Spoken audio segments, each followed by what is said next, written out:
what do I think about underground culture? Um, it's affected me greatly. I um,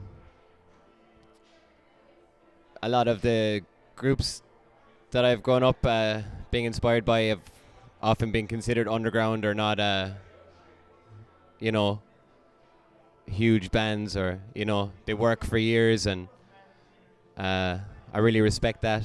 I think it's really important for the youth, to have underground culture, and it's not all about success or making money or being popular, and it's just about connecting with people.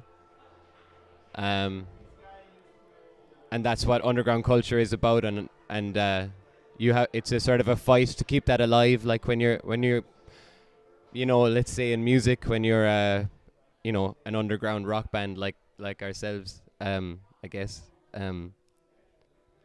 you you really appreciate when you're being put on in these small clubs, and like people come along, and you get to talk to people afterwards, and it means something to them, and it meant something to me growing up, and uh, yeah, that's all I think about underground culture. Yeah. You want to say something? Yeah, I think I think it's interesting how underground culture can be almost a litmus test for how people are feeling, and that sometimes underground culture can sense something before the greater society knows what's happening. They can be tuned into what the people need, what the people want, how the people feel. Sometimes even before it spreads. So I think when you watch underground culture, you can have a feeling about how about the future. Really, I think it can be oftentimes pushing a boundary, can be uncomfortable. I think that's something that I'm attracted to about underground culture, that I want it to challenge me. I want to feel like it's fresh, like it's new, like maybe I have not fully thought this way before, and I think that's good. I think that's good underground culture, and I think sometimes that that can lead it um, to make a huge difference, but oftentimes after it has happened, and I think that's something that I find very beautiful about it. So that's what I like about it.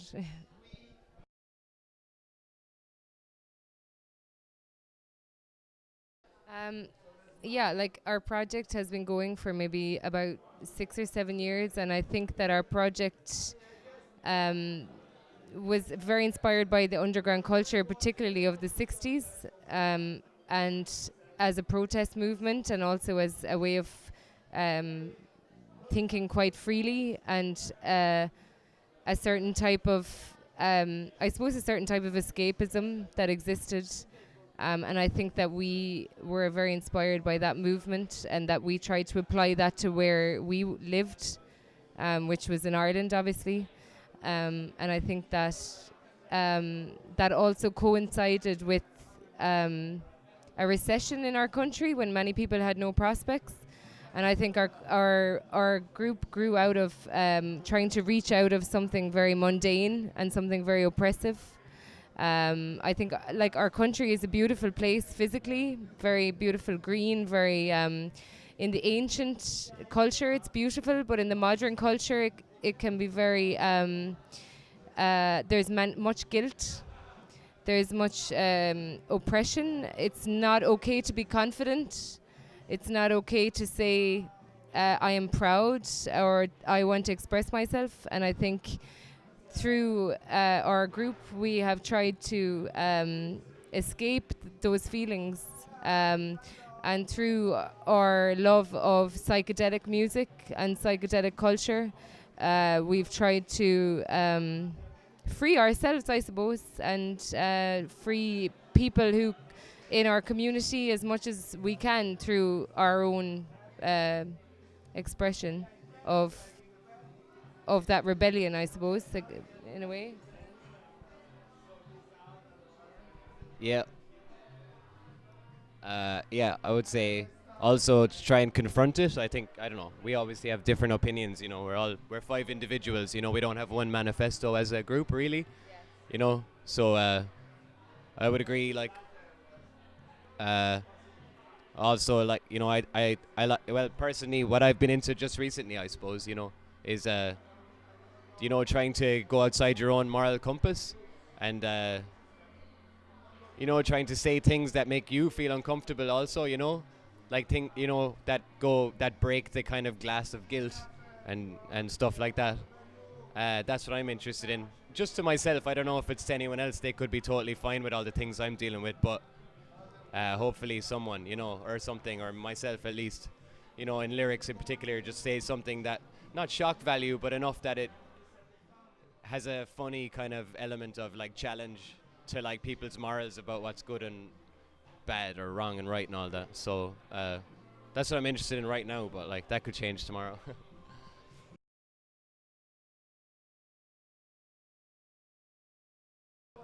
Yeah. Well,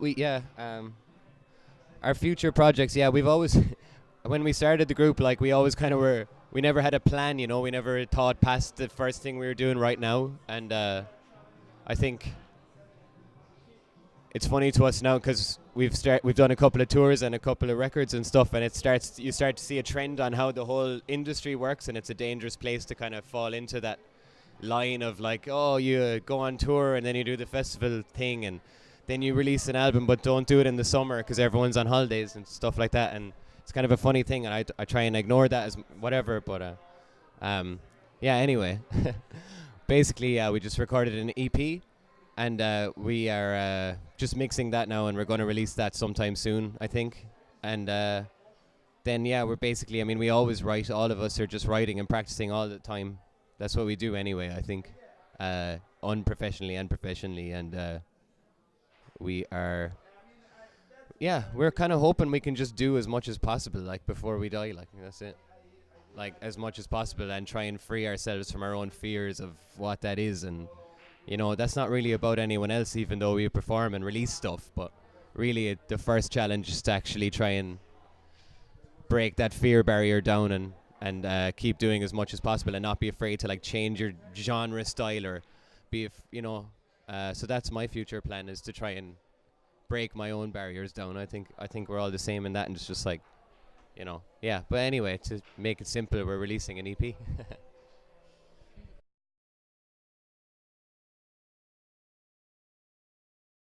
I think they're central to, what we were speaking about, underground culture. I think I think one thing that you see that's very common between these clubs is you have people there that are doing it because they understand that importance, and many times it's not of benefit to them personally.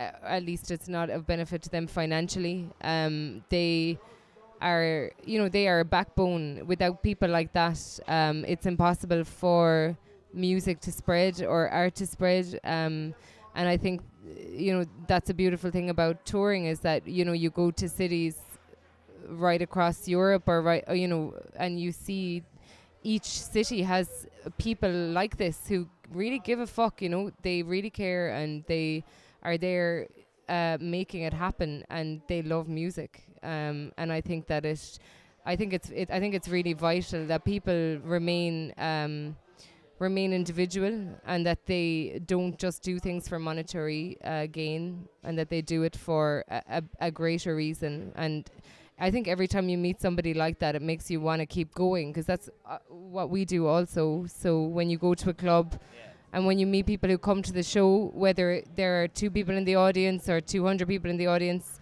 when these people are there because it means something to them, and it's a fuel for them in their life. So I think the clubs are everything, really, to the music. Yeah. Yeah, or even like in Ireland, where we're from, there's this small town in like the west of Ireland in Mayo called Ballina, and like they had this tiny pub where they just started putting on like punk rock shows, and like not just punk rock shows, but that was kind of the, what they sold it as or advertised it as, but like all sorts of bands would play, and we've played up there a few times, and I mean, it's such an isolated spot, but it's caused a huge inspiration, like in young people who ended up moving to other cities, including people in our band. You know, like Nora, our drummer, and Patrick, the bassist in our band. Like they come from there, and they were just blown away by these bands that came through this tiny bar by someone putting it on to like 10 people.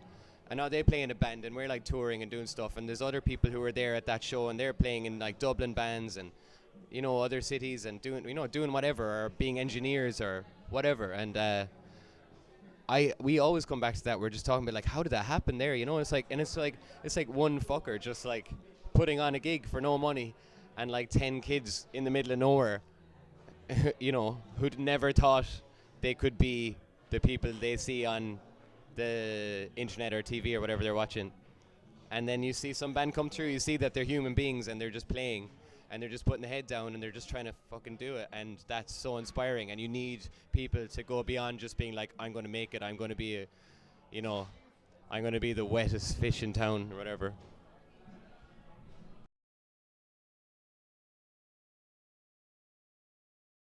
Yeah, I'm getting totally paranoid about like the internet and being on social media and things, and I'm not off it yet.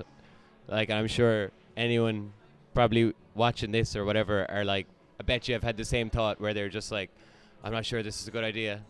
But anyway, I'll share this funny picture or whatever. And yeah, I'm really paranoid about it. It's not looking good, I don't think. There's loads of pros, obviously, to it, like sharing information, sharing music, sharing experiences, political movements that bring people together. Like, you've got protests, and everyone finds out about that march or that protest probably on the internet or on Facebook. And that's a great thing, but obviously there's a point. I'm not sure what it is. I'm not going to claim I know what's going to happen. I've had my nightmares about it, but yeah, I'm getting really paranoid about it. I don't like it, and it's getting, as an independent kind of artist, I suppose it's actually really hard to get off it as well, because just the same thing. It's like probably anyone that was at our show tonight probably heard about it on the internet. I didn't see any posters around town or anything, so it must have been the Facebook event or whatever, and a couple other things advertising our tour right now, and like that's a pro, but how much are we going to have to give away in order to keep that in the future? I mean, I'm talking about social media, not artificial intelligence like you were saying, I guess, but you know what I mean? I'm not sure. I'm getting really paranoid. I don't know what to do.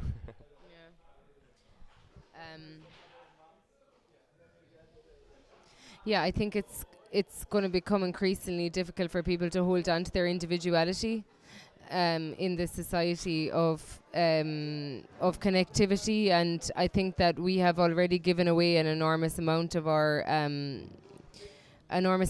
power, and we don't really know to who, and we don't really know how they will use that against us. And I think that we are in a difficult situation now, because we, like you say, we needed to work, we needed to live, but at the same time, like, how do we pull back now? I think we need to try to examine that, like, what is the alternative to not being on the internet? If you're not on the internet, will you not get a job? Will you not have friends? Will you not know about a gig?